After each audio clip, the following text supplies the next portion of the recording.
રંગપુર સમજ્યા, લોથલ સમજ્યા, હવે સમજવું છે આપણે ધોળાવીરા.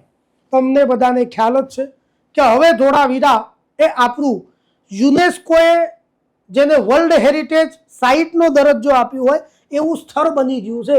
તો તમને મારો પહેલો પ્રશ્ન છે, તમારા 5 સેકન્ડમાં સ્ટ્રાઇક થવો જોઈએ કે સિંધુ સભ્યતામાં ધોળાવીરા સિવાય, આખી સિંધુ સભ્યતામાં ધોળાવીરા સિવાય અન્ય કોઈ એવું સ્થળ છે જેને વર્લ્ડ હેરિટેજ સાઇટનો દરજ્જો મળેલો છે? ધોળાવીરા સિવાય જવાબ આવ્યો કોઈ મનમાં? ફટ કરતો આવે ને? હોય તો મોહેન્જો-દડો. 1980માં મોહેન્જો-દડોને વર્લ્ડ હેરિટેજ સાઇટનો દરજ્જો મળ્યો છે. આમાં ઘણા છેતરાઈ જાય છે. આપણને શું પૂછ્યું હોય?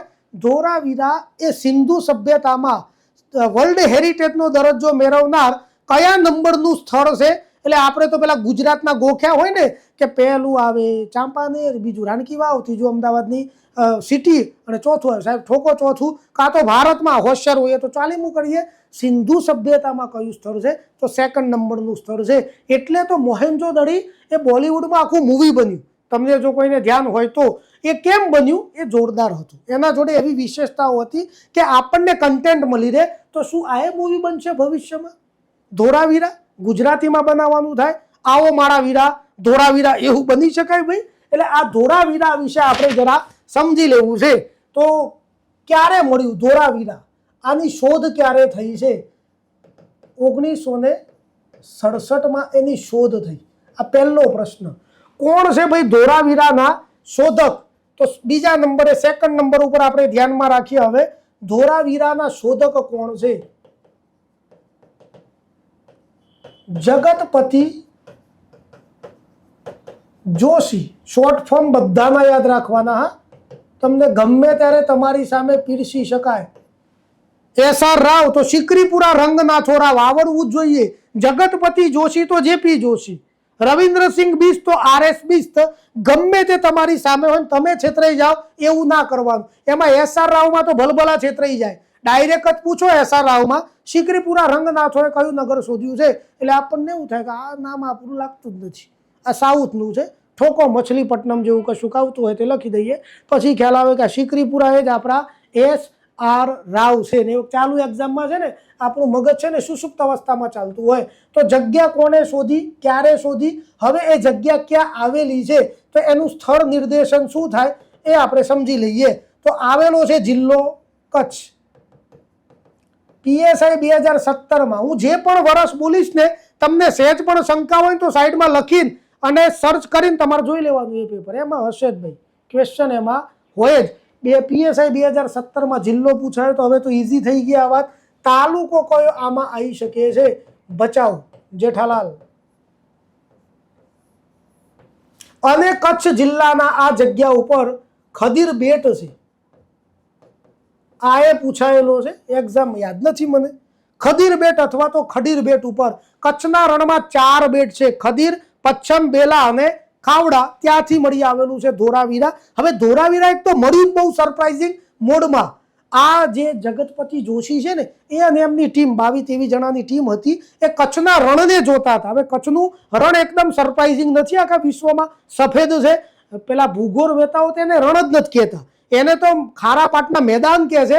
એ એક પ્રકારના મેદાની વિસ્તાર છે. એટલે એ લોકો આ જોતા હતા ત્યારે જમીન સપાટીની બહાર ઈંટો દેખાય. એટલે અજુગતું લાગ્યું એમને કે સાલું જમીન સપાટીની બહાર ઈંટો રણમાં, એનો મતલબ કંઈ બાંધકામ હશે.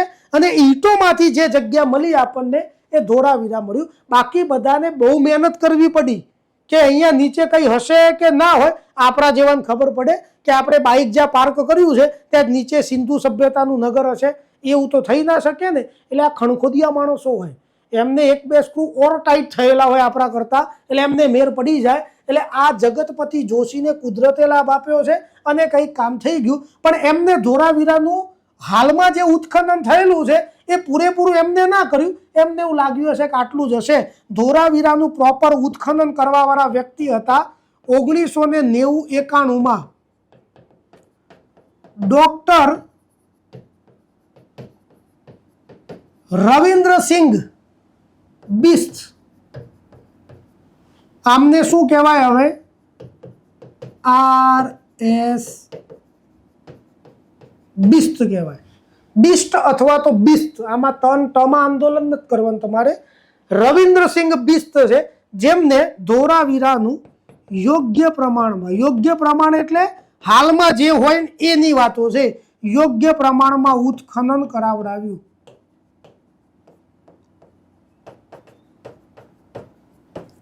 તો ધોળાવીરાના શોધક કોણ છે? જેપી જોશી. અને ધોળાવીરાનું ઉત્ખનન કોણે કરાવ્યું છે?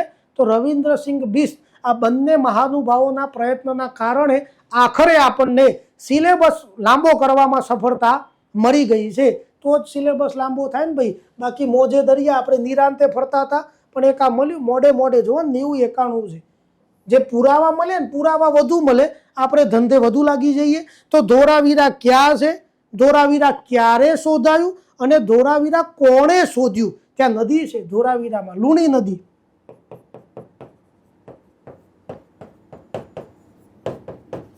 સ્થાનિક નદી છે ધોળાવીરા છે ને ભાઈ.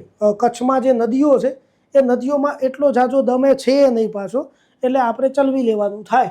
હવે ત્યાંથી શું મળ્યું છે એ જરા આપણે સમજી લઈએ. સૌથી પહેલું જ વાક્ય પેલું વર્લ્ડ હેરિટેજ વાળું, કયા વર્ષે દરજ્જો મળ્યો? હું બોલી તો ગયો, મનમાં યાદ આવે છે? ધોળાવીરાને ક્યારે દરજ્જો મળ્યો છે? તો 2021માં, ઈસવીસન 2021માં ધોળાવીરાને વર્લ્ડ હેરિટેજ સાઇટનો દરજ્જો મળ્યો છે. હવે વર્ષ પૂછવું હોય તો પૂછી શકાય. હવે 2021ની વાત જૂની થઈ ગઈ, એટલે વર્ષ પૂછવું હોય તો પૂછી શકાય ક્યારે મળ્યો. ગુજરાતના 4 સ્થળ છે, 4 પેલા શું કહેવાય કે વર્ષ લખીને જોડકા જોડો, ગમે તેટલો ડિસ્કો તમને કરાવો હોય એટલો આરામથી થઈ શકે એમ છે. સેકન્ડ નંબરે આ ધોળાવીરા છે ને, એ ધોળાવીરા ગામની નજીકમાંથી ઊંચાણવાળી જગ્યાએથી આ ટેકરો મળ્યો, અને એ આ ઈંટો મળીને પછી જગ્યા મળીને ટેકરો મળ્યો. એ જગ્યાની કમ્પેરિઝનમાં ઊંચાણમાં આવેલો હોવાથી આને લોકો સ્થાનિક લેવલે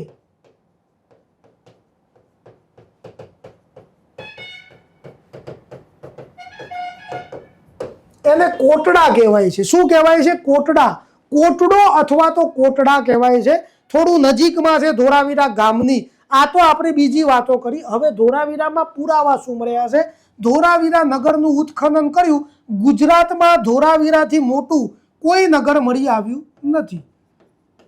એટલે ગુજરાતનું સૌથી મોટું નગર થાય ભૈયા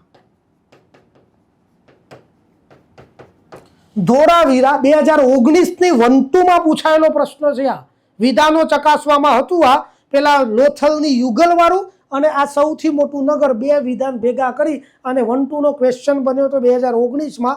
ધોળાવીરા ફક્ત ગુજરાતની વાત છે. અગેન ગુજરાતની બહાર નહીં જવાનું. આખા ભારતનું સૌથી મોટું નગર એ રાખી ગઢી છે. અહીંયા તમને નોંધ કરીને લખી નાખીએ, એટલે જ્યારે પણ જોતા હોય વાંચતા હોય કન્ફ્યુઝન ન થાય. ભારતનું સૌથી મોટું રાખી ગઢી થાય. 2017ની 1-2નો પ્રશ્ન છે. રાખી ગઢી વાળો ક્યાં આવે? 2017ની 1-2નો પ્રશ્ન છે. આ 19ની 1-2નો પ્રશ્ન છે. અને આખી સિંધુ સભ્યતાનું સૌથી મોટું, એમાં બધું ભારત, પાકિસ્તાન, અફઘાનિસ્તાન, તો એમાં મોહેન્જો દડો આવશે. એ કે શું આવશે? મોહેન્જો દડો આવશે. ચલો, તો એક આ થઈ ગયું. ચોથા નંબરે સ્ટેડિયમ મળ્યું છે. બોલો શું કહેવું? સ્ટેડિયમ, બેઠક વાળું મેદાન, એવું એ પૂછાય. સ્ટેડિયમના બદલે શું લખવાનું? બેઠક વાળું મેદાન મળ્યું છે. આને તમે ઓડિટોરિયમ પણ કહી શકો છો. આને જ તમે ઓપન થિયેટર પણ કહી શકો છો. નામ અલગ અલગ એટલે લખ્યા કે તમને ગમે તે શબ્દ ફેંકવામાં આવે તમે સીધો ઘા કરી નાખો. તો સ્ટેડિયમ, બેઠક વાળું મેદાન, ઓડિટોરિયમ કે ઓપન થિયેટર મળી આવ્યું છે. શું કરતા હશે ભૈયા? શું કરતા હશે એ કશી ખબર પડતી નથી. ગેમ રમતા હોય ને તો આપણે પહેલેથી જ કહીએ કે રમતનું મેદાન મળ્યું છે. અહીંયા મેદાન છે. અહીંયા શું છે? ધારો કે આટલું એક મેદાન છે. મેદાનમાં આ પશ્ચિમ બાજુ છે, આ પૂર્વ બાજુ છે. અહીંયા ઘણી બધી બેઠકો છે. અહીંયા થોડીક જ બેઠકો છે પશ્ચિમ બાજુ, અને આ બેઠકો કરતાં આ બેઠકો ઊંચાણમાં છે, પાર્શિયાલિટી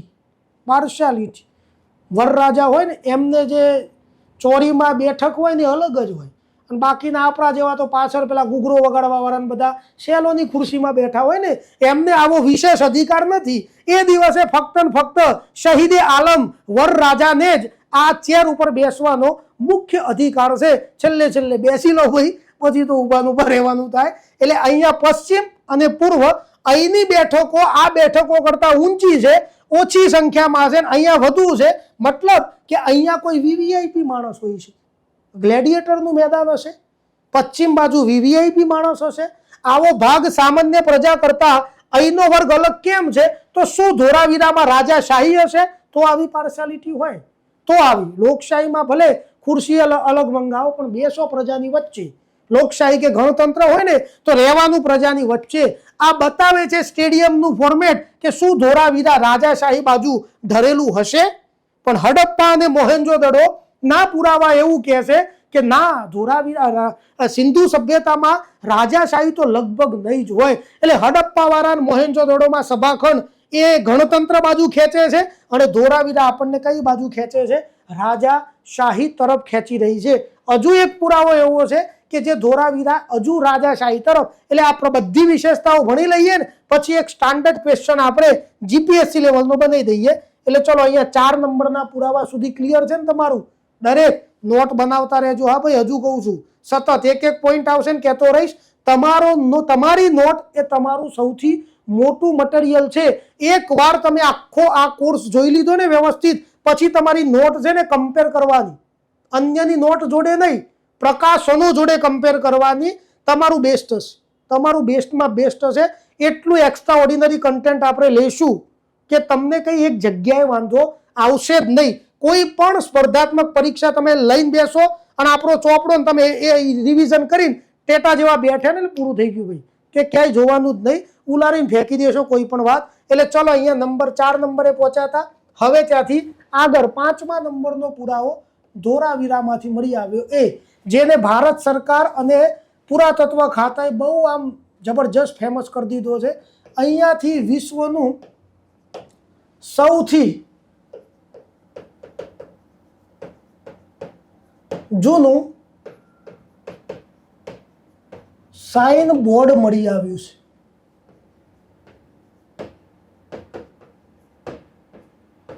ખબર નથી પડતી કે આ સાઇન બોર્ડમાં એવું તે શું છે કે આને બહુ લખવામાં આવે. હા, સરકારના પુસ્તકોમાં ધોળાવીરા વિશે વાત હોય તો આને તો આમ મઢીને લખવામાં આવે છે. આપણા જોડે વિશ્વનું સૌથી જૂનું બોર્ડ છે. બોર્ડ આવે ને દુકાનો ઉપર લગાય, સિમ્પલ બોર્ડ છે, પણ એના ઉપર જે આલ્ફાબેટ છે, અક્ષર છે કે ચિત્રો છે, એક તો કશી ખબર પડતી નથી. ના ખબર પડે ને એટલે બહુ ફેમસ થવાય. ખબર પડી જવાય ને તો દુનિયામાં મજા આવી જાય. આપણી ખબર પડી ગઈ, આપણને નવો કોઈ ઓળખી શકે ને તો એ આપણા જોડે રે, જાણવાનો પ્રયત્ન કરે. પણ જો જાણી ગયો પછી તો કે બરાબર છે, જાજો દમ છે નહીં. એટલે અહીંયા સાઇન બોર્ડ છે. એટલે બોર્ડ એક જ છે, એનામાં સાઇન કેટલી છે? 10 છે. આઈએમપી વાત આ છે, એમાં સંજ્ઞાઓ 10 છે, બોર્ડ એક જ છે, પણ આ ઉકેલાતું નથી. એટલે વિશ્વમાં આપણે ફેમસ છીએ. ગજાએ રાખવાનું, મજા કરવાની. અહીંયા ચલો 6થા નંબરનો પુરાવો. હવે સાઇન બોર્ડ પછી જેના માટે વર્લ્ડ હેરિટેજ સાઇટનો દરજ્જો લગભગ મળ્યો હોઈ શકે છે, જેના માટે વર્લ્ડ હેરિટેજ માટે યુનેસ્કો વાળાએ વિચાર કર્યો હશે, એવી એક મહત્વની વાત કે આ લોકો જોડે ગજબની સગવડ છે. વરસાદી પાણીને ભૂગર્ભ કે ખાડામાં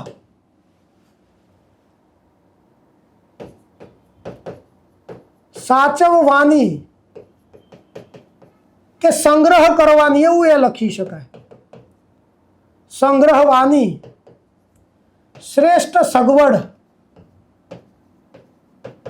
જોવા મળે છે. આ ખૂબ ખૂબ ખૂબ અગત્યનો છે. આ પુરાવાની વાત, આ તો આપણી હોશિયારીનું પ્રતીક છે કે સિંધુ સભ્યતાની પ્રજા આટલી જોરદાર છે કે એ લોકો વરસાદના પાણીને એક લેવલ સુધી ખાડામાં ઉતારે છે. પણ ખાડો એટલે આમ ખાડો નથી, સ્ટેપ વાળો છે. ધારો કે સમજી લો કે આ થયું આપણું જમીન સપાટી, આ આપણી જમીન સપાટી છે, અને પછી એમાંથી શું બનાવ્યા છે લોકોએ? ખાડા બનાવ્યા છે. અહીંયા ધારો કે દિવાલ જેવું હોય, અહીંથી આ ખાડા બનાવો તો વાંધો નહીં, પાણી બધું અહીંયા સંગ્રહ થઈ શકે. આ પગથિયે ઉતરવાનું, પગથિયેથી ફરી પાછું ચડી જવાનું. એટલે એક પ્રકારે થયો આ પગથિયાવાળો ખાડો, પગથિયાવાળો કૂવો, step well is equal to વાવ.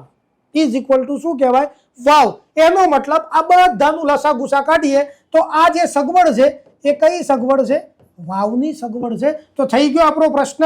સિંધુ સભ્યતામાં વાવના પુરાવા ક્યાંથી મળ્યા? ધોળાવીરામાંથી મળી આવે છે. વાવ થઈ જાય. વાવ આપણું, આપણે પહેલી વાવ ગુજરાતના ઇતિહાસમાં રાણકી વાવ ભણશું. રસ્તામાં એક પણ વાવ ક્યાંય આવશે નહીં. અને આપણને પૂછે અહીંયા એમ થાય ચાલુ આ ક્યાંથી આવી ગયું? તો આ વાવ જ કહેવાય. અને આ બેસ્ટ સગવડ છે. આ ભાઈ વરસાદના પાણીને આ આપણે ગુજરાતીમાં ફોલીને લખ્યું છે, સીધું અંગ્રેજીમાં શું લખી નાખશી? વોટર શેડ મેનેજમેન્ટના પુરાવા, આવું લખી નાખી. આને શું કહેવાય ભાઈ? વોટર શેડ મેનેજમેન્ટના પુરાવા ક્યાંથી મળ્યા? ક્લિયર? તો આ છે વોટર. જો કે વોટર શેડ મેનેજમેન્ટ છે ને એ જમીન સપાટીની નીચે અને બહાર પણ થઈ શકે. એમાં એવું ના હોય. વોટર શેડ મેનેજમેન્ટ જમીન સપાટીની ઉપર થઈ શકે. આપણે અત્યારે ધાબા ઉપર તમે પાણી સંગ્રહ કરો તો એ પણ one type of water shed management જ છે. તો આ 6થા નંબરનો પુરાવો. એના પછી હવે 7મા નંબરનો પુરાવો. અહીંયાથી તાંબુ ગારવાની ભઠ્ઠીઓ મળી છે. મળે. ઉત્તરમાં રાજસ્થાનમાંથી મેક્સિમમ તાંબુ આપણને મળે છે. એ તાંબુ લાવવાનું, ગારવું પડે ને, અલગ અલગ ફોર્મેટમાં લાવવું પડે. તો તાંબુ ગારવાની ભઠ્ઠી મળી છે. 8મા નંબરે અહીંયાથી હાથી દાંતના પુરાવા મળ્યા છે. સીધા હાથી દાંતના જ પુરાવા. સરસ, હાથી દાંતના પુરાવા મળ્યા છે. અને હવે 9મા નંબરે સૌથી મોસ્ટ એમ્પી વાત, સિંધુ સભ્યતાનું કોઈ પણ નગર પકડી લો, એ નગર તમને 2 ભાગમાં વિભાજિત જોવા મળશે. તમે ઉપરથી આમ ટોપ વ્યૂ લો ને તો ખબર પડે કે 2 ભાગ છે. ફરી કહી દઉં, અમદાવાદનો તમે ટોપ વ્યૂ લો તો સાબરમતી નદી 2 ભાગ બનાવે અમદાવાદના. એક પૂર્વ અમદાવાદ અને બીજું પશ્ચિમ અમદાવાદ. તો કેવી રીતે પૂર્વ અને પશ્ચિમ? તો નદીની પૂર્વ બાજુ અને નદીની પશ્ચિમ બાજુ. બાકી તો આપણે અમદાવાદની બહાર ઊભા હોય તો આખું અમદાવાદ કાં તો પૂર્વ હોય કાં તો પશ્ચિમમાં હોય. એ રીતે નથી. તો અહીંયા પણ શું છે? સિંધુ સભ્યતાનું કોઈ પણ નગર તમે લઈ લો તો એ નગરમાં તમને 2 ભાગ જોવા મળશે. એક પશ્ચિમનું નગર છે અને બીજું પૂર્વનું નગર. હંમેશા પૂર્વ બાજુનો ભાગ એ પશ્ચિમ કરતાં મોટો હોય છે. જોયું છે મોહેન્જો-દડો મૂવી? રિતિકભાઈ રોશન એમના ભાઈબંધને કહે છે કે મારે કે પેલા ઉપલા નગરમાં જવું છે. પેલો જાડિયો ભાઈબંધ ના પાડે છે કે ના જવાય બકા, આપણને ત્યાં પરવાનગી નથી. તો મતલબ એવો થયો કે ત્યાં 2 નગર છે. એમને શું નામ રાખ્યું? ઉપલું નગર. અને જે બાકી વધ્યું એ તો નીચલું જ હોય ને. મોટો છોકરો હોય તો બીજો હોય નાનો જ હોય. પછી તો અહીંયા પશ્ચિમ અને પૂર્વ. તો કેમ આવા ભાગ હશે? તો પૂર્વનો જે ભાગ છે ને દોસ્તો, એમાં સામાન્ય જનજીવન હોય છે. સામાન્ય જનજીવન, આપણા જેવા માણસો બધા BPL કાર્ડ ધારકો ત્યાં રહેતા હશે. રોજબરોજની જિંદગી હોઈ શકે છે. આપણા જેવા સામાન્ય વ્યક્તિઓ હોય. 1 BHK 2 BHK 3 BHK મકાન હોય. 3 BHK તો ભાગ્યે જ હોય, 2 સરકારી નોકરી હોય તો અને તો જ. પશ્ચિમ બાજુમાં શું હશે? તો અહીંયા હશે વહીવટી કચેરીઓ બધી. અહીંયા હશે VVIP ના મકાન. VVIP એટલે જે શાસક વર્ગ હોય ને એના મકાન. આ કંઈ તમારે હાલ લખવાની જરૂરિયાત નથી. આપણે તમે ભારતનો ઇતિહાસ જોશો તો એમાં વિશેષતાઓમાં આપણે બધું લઈ જ લેવાનું હોય છે. એટલે અહીંયા VVIP ના મકાન હોય, અનાજના કોઠાર હોય. ઇન શોર્ટ આ બધું અલગ છે અને એક્સ્ટ્રા ઓર્ડિનરી છે. આ બધું પૂર્વ છે. એટલે સિંધુ સભ્યતામાં નોર્મલી નગર કેટલા ભાગમાં વિભાજિત હોય છે? 2 ભાગમાં. પણ ધોળાવીરા એકમાત્ર એવું નગર છે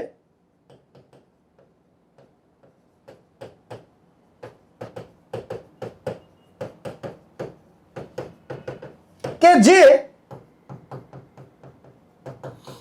3 ભાગમાં વિભાજિત છે. ખૂબ અગત્યની વાત છે. 3 ભાગમાં વિભાજિત હોય એવું. 2 તો છે જ, તો ત્રીજો ભાગ અહીંયા છે. પશ્ચિમની નજીકમાં એક નાની ટેકરી ઉપર મકાનો છે. મકાન અહીંયા આવે છે, થોડા મકાન અહીંયા આવે છે.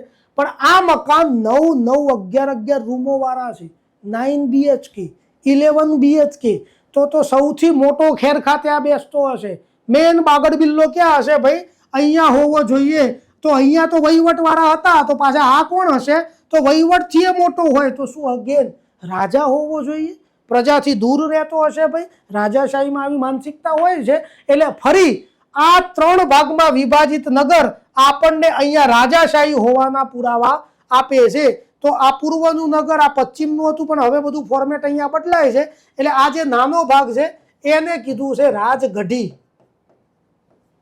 સિટાડેલ, માટીના ટેકરાથી સુરક્ષાયેલું મકાન, એને સિટાડેલ કહેવાય. રાજગઢી પણ રાજ પરિવાર જે ગઢ ઉપર રહેતો હોય, બહુ વિશાળ ગઢ નથી, ટેકરી છે એટલે રાજગઢી કીધું છે. હવે આ બાજુ છે તો આ મધ્યમાં આવે એટલે આને કહેવાય છે મધ્યનું નગર. અને આ સૌથી નીચલું છે બેની કમ્પેરિઝનમાં, અને પૂર્વમાં છે સૌથી છેલ્લે. એટલે નીચલું નગર કે પૂર્વનું નગર. આને પશ્ચિમનું એટલે નથી કીધું કે સામાન્યતઃ 2 ભાગ હોય ને એમાં આ પશ્ચિમ કહેવાય છે એટલે એને પશ્ચિમનું નથી કીધું. આને તો પૂર્વનું કહેવાતું હતું બધી જગ્યાએ એટલે પૂર્વનું એ કીધું અને નીચલું નગર પણ કીધું. તો 3 ભાગમાં વિભાજિત નગર એકમાત્ર કયું છે દોસ્તો? ધોળાવીરા છે. જેમાં ભાગ કયા કયા છે? એટલે આ થયા ધોળાવીરાના આપણા અગત્યના પુરાવા. આ ધોળાવીરાના પુરાવા છે, ધ્યાન ઉપર રાખજો. ધોળાવીરાના અગત્યના પુરાવા ધ્યાન ઉપર લઈ લો, નોંધી લો અને ગોખી તો લો જ, સમજી ના પણ ઊંધું ગાલીને નહીં. અને હવે આપણે જોઈએ ગુજરાતમાંથી મળી આવેલા અન્ય સ્થળ જેને આપણે રટ્ટા મારો કાર્યક્રમમાં લઈ લેવાના છે. હું બોલ્યો ને કે 125 જેટલા સ્થળ છે તો થાકી જઈએ ભાઈ એટલા બધા, પણ 20-25 તો આપણને આવડતા હોવા જોઈએ. તો કોઈ પણ એક્ઝામમાં કોઈક વાર આમ લાગે તો મૂકી જ દેતા હોય છે. ફલાણું સ્થળ કયા જિલ્લામાં છે, જોડકા જોડો 4 સ્થળ 4 જિલ્લા, ગમે ત્યારે મૂકી દે. એમ લાગે પેપર સેટરને કે મારે બહુ દમ નથી મારવા એક્ઝામમાં, લાવો ક્વોલિટી ક્વેશ્ચન અને ઇઝી ક્વેશ્ચનને ક્વોલિટી બનાવીને લઈ જઈએ તો આપણે એ રીતે આગળ જતા રહી શકીએ છીએ. તો જોઈ લઈએ હવે સિંધુ સભ્યતાના ગુજરાતમાંથી મળી આવેલા મહત્વના સ્થળ, જેને ગોખશે ગુજરાતમાં લઈ લેવાનું છે આપણે. તમારે છે ને અમુક કામ ગોખવાનું એ રાખવું પડે ને ભાઈ.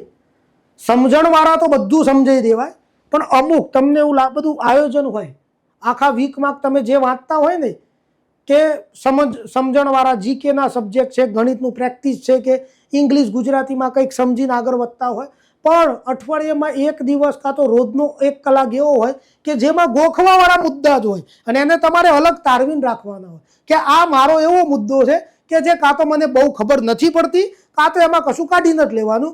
ગુજરાતીમાં ધારો કે હોય શબ્દ સમૂહ માટે તો રટ્ટા મારો કાર્યક્રમ, દરેક સબ્જેક્ટમાં આવું અલગ અલગ કરીને રાખવાનું, જેથી કરીને તમારે જ્યારે એવું લાગે કે ચાલો કંટાળો આવ્યો છે, હાલ મગજ બગાડે એવું છે નહીં, તો સીધું ગોખવાવાળું કામ લઈને બેસી જવાનું, ઊંધું ગાલીને ગોખ ગોખ કરવાનું. એટલે આવું બધું કરવાનું થાય. મહત્વના સ્થળ છે, એક્સરસાઇઝ બહુ કરવી પડી. તો શું કરશું આપણે? અહીંયા સ્થળ લખશું, જિલ્લો લખશું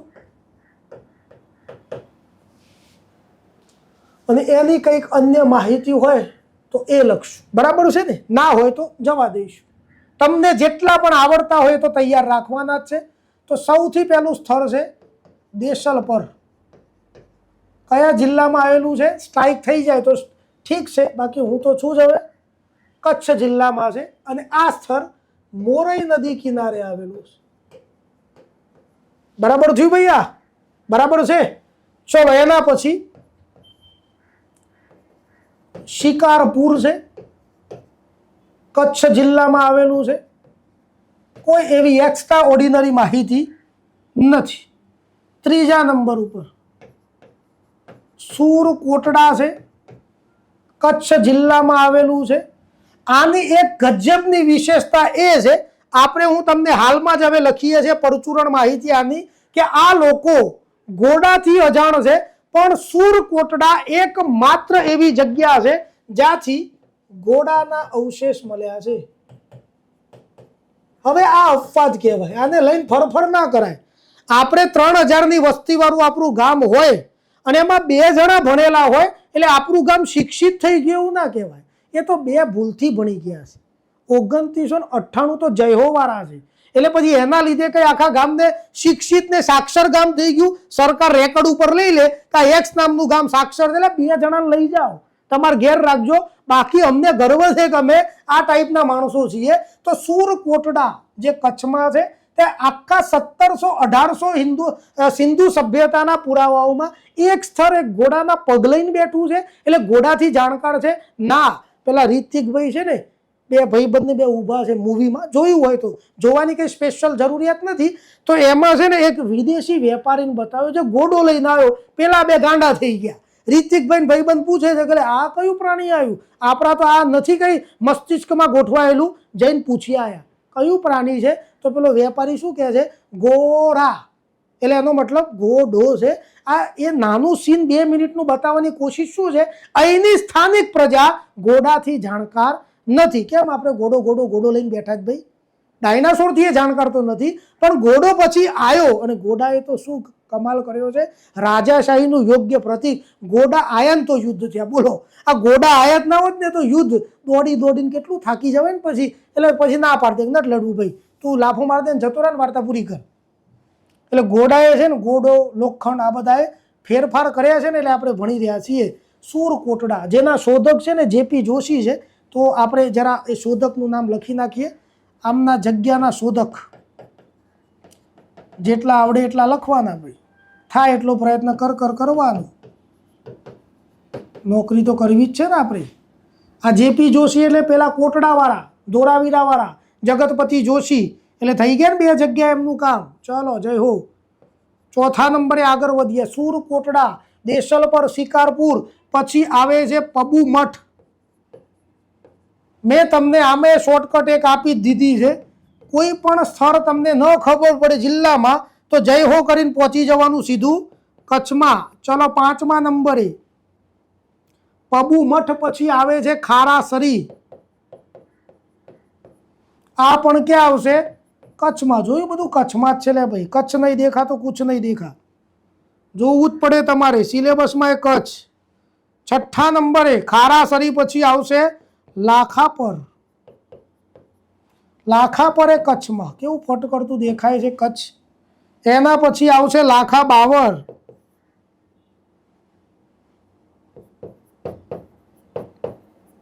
એ આવશે કચ્છમાં ના, જામનગરમાં. ભૂલું પડાય ભાઈ.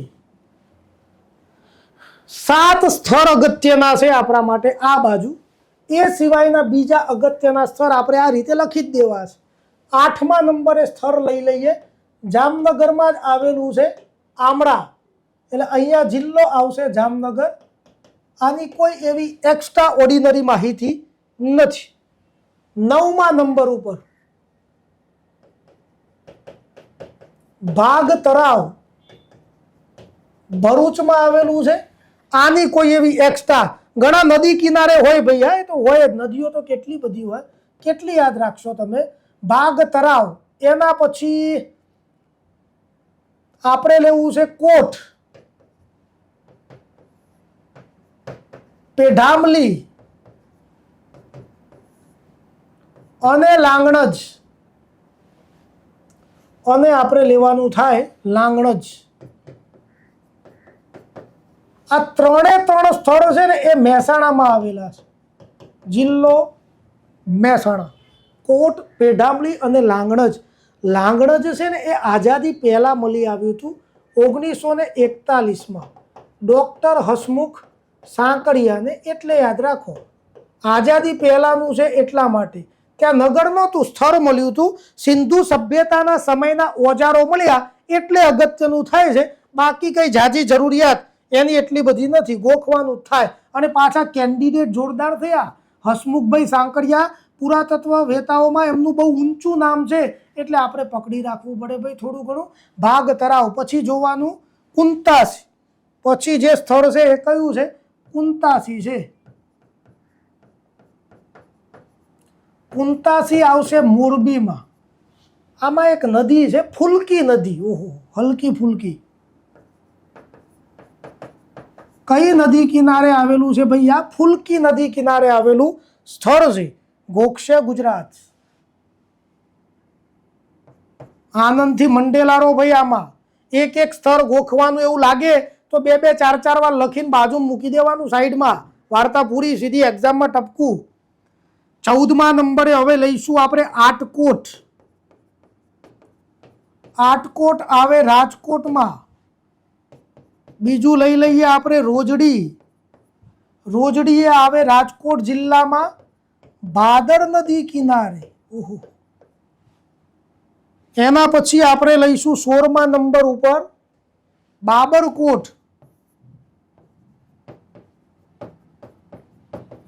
બાબરકોટ આવશે અમરેલીમાં.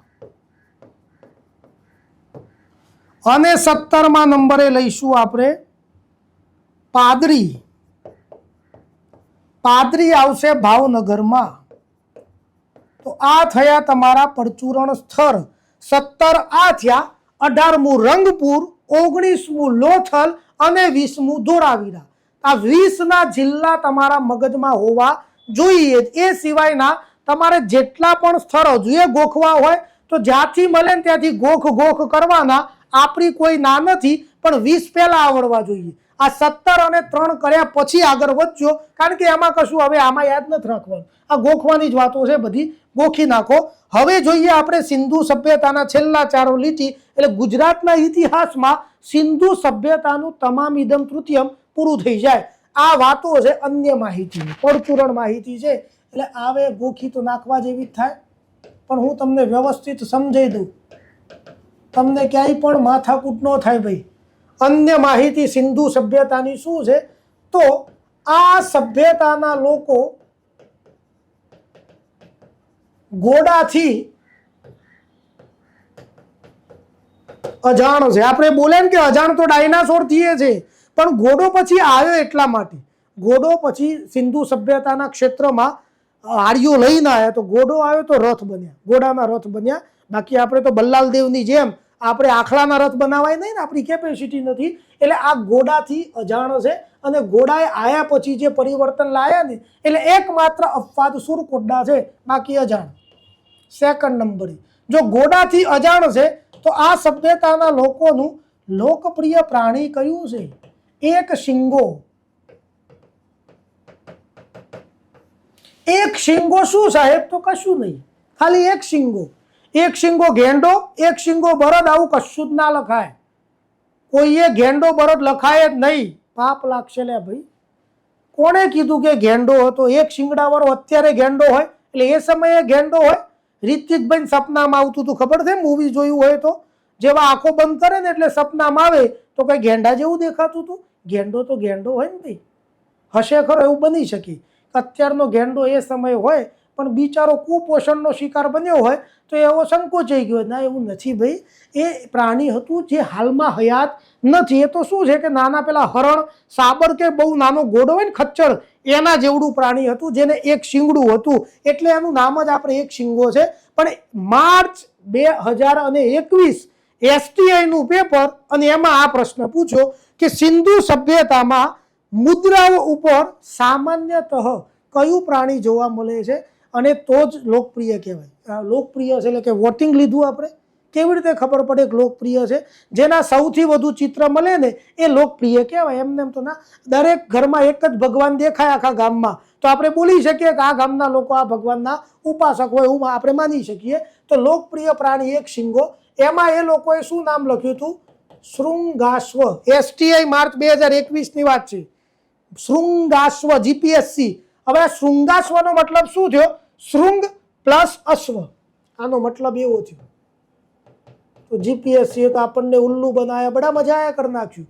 આમાં તો શું છે?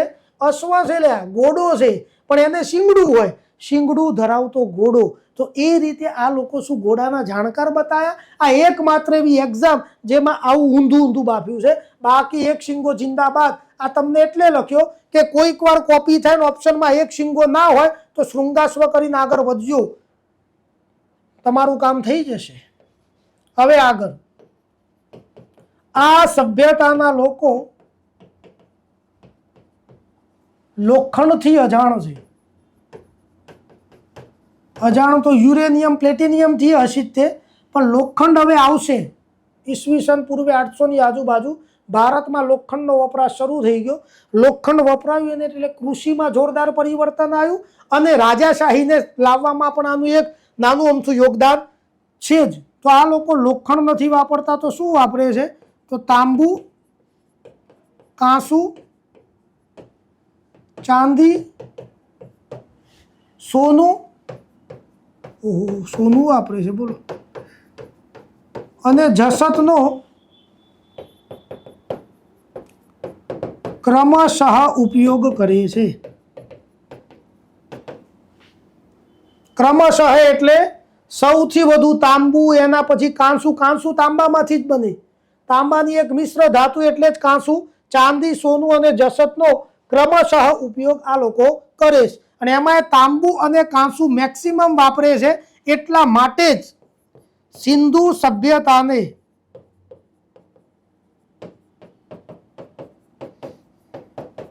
તામ્રકાસ્ય યુગ પણ કહેવાય છે. સિંધુ યુગ ઇઝ ઇક્વલ ટુ કયો યુગ? તામ્રકાસ્ય. એટલે તમને સિંધુ સભ્યતાની જગ્યાએ તામ્રકાસ્ય યુગ પણ લખીને પ્રશ્ન પૂછી શકે. તો લો હું તમને પ્રશ્ન પૂછી લઉં કે તામ્રકાસ્ય યુગના ગુજરાતમાં સૌ પ્રથમ પુરાવા ક્યાંથી મળી આવ્યા? જવાબ આવ્યો મનમાં? ફરી પ્રશ્ન કરી દઉં, તામ્રકાસ્ય યુગના ગુજરાતમાં સૌ પ્રથમ પુરાવા ક્યાંથી મળી આવ્યા? બોલો શું જવાબ મગજમાં ટીક થયો? હું તમને ફરી કહી દઉં કે તામ્રકાસ્ય યુગ એટલે જ સિંધુ સભ્યતા. બોલો હજુ તમારું લોજિક સેટ થયું હોય તો જેને જેને મનમાં રંગપુર જવાબ આવે એ બધા સાચા. કારણ તામ્રકાસ્ય યુગના ગુજરાતના પ્રથમ પુરાવા, તો મતલબ એવો થયો કે સિંધુ સભ્યતાના ગુજરાતમાં પ્રથમ પુરાવા ક્યાંથી મળ્યા? તો રંગપુરમાં જ. કે એ આવડ્યું સાહેબ, પણ આ મૂકતા આવડતું નથી, એ લોચો થઈ જાય છે. એટલે આ મહત્વની વાતો આપણે કરી લીધી છે. અને છેલ્લે હવે 5મા નંબરે કે સિંધુ સભ્યતામાં લખાણ લખાયા ને એ લખાણ હજુએ નથી ઉકેલાયેલા. કારણ કે સિંધુ સભ્યતામાં લખાણ ચિત્રલિપિ સ્વરૂપે છે.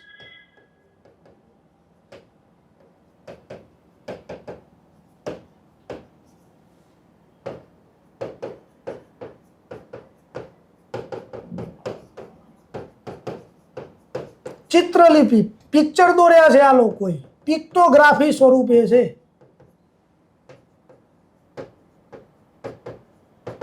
અને એટલે જ આથી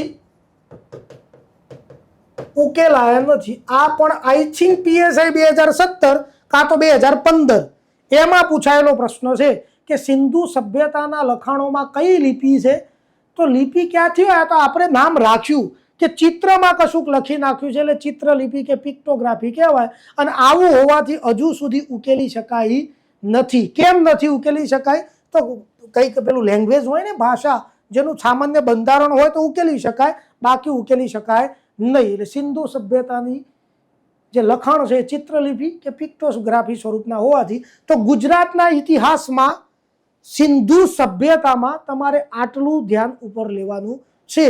તમને એમ થાય કે નગર વ્યવસ્થા, ગટર વ્યવસ્થા, એ બધું ભારતના ઇતિહાસમાં, એ ભારતના ઇતિહાસની વિશેષતાઓ છે, એમાં જોઈશું જે બધે કામમાં લાગી જાય છે. બરાબર છે ને?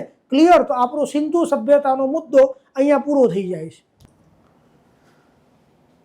5મા નંબરે ભાઈ આપણે એ વાત છે કે સિંધુ સભ્યતામાંથી જે લખાણ મળી આવે ને દોસ્તો, એ ચિત્રલિપિ સ્વરૂપના છે, પિક્ટોગ્રાફી સ્વરૂપના છે. અને એટલે એને ઉકેલી શકાયા નથી. અને આ ચિત્રલિપિ નો મતલબ થાય કે એવી લિપિ કે જેને ન ઉકેલી શકાતી હોય એને બ્રુસ્ટોફેડોન કહેવાય.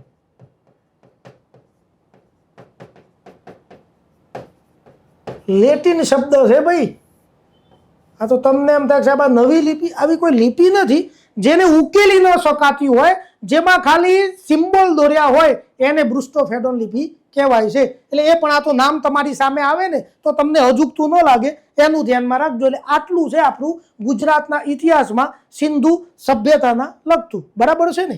તમે રિવિઝન આરામથી કરી નાખો.